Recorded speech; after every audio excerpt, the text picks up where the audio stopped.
Non è un lago, ma il Piave all'alba di oggi all'altezza di Saletto. E in questa distesa alle case di chi pur vivendo in Golena proprio non si aspettava che il Piave crescesse così tanto fino a qui. Arriva uno dei tanti equipaggi dei vigili del fuoco costantemente al lavoro in tutta la zona. Il Piave, dopo la punta massima delle 4, inizia a defluire sotto gli occhi stanchi di chi l'ha vegliato per tutta la notte.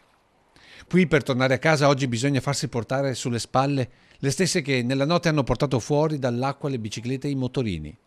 Quelli rimasti a terra portano ancora i segni di una notte frenetica tra pantofole e sacchi neri usati come stivali. Una notte arrivata al culmine quando l'acqua ha vinto ogni difesa. Più in là una coppia dalla loro casa diventata isola sta a guardare questo desolante spettacolo.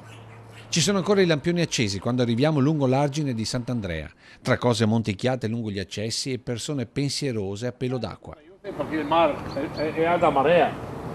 Buongiorno, Buongiorno. comincia a calare? Sì, per fortuna sì. A quanto siamo? Come è 1,80. Gente nata sul Piave e gente che del Piave si è innamorata, ma non così tanto da sopportare tutto questo. Ma per me era della supero perché io l'ho voluto io, perché mi volevo il pezzo di terra, sono andato in pensione, ma mia moglie va in depressione. La malinconia qui è il rumore del generatore per una pompa simbolica o gli occhi rossi di questa donna rincuorata da chi condivide la sua stessa sorte. Come siete, Giulia? Dai, non sta piangendo, cosa fai? Così è. È meglio morire le volte.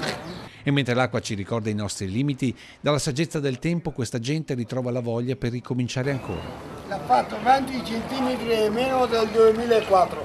Mino vai più fuori da qua, perché ormai mi sono innamorato, purtroppo ognuno si abitua insomma.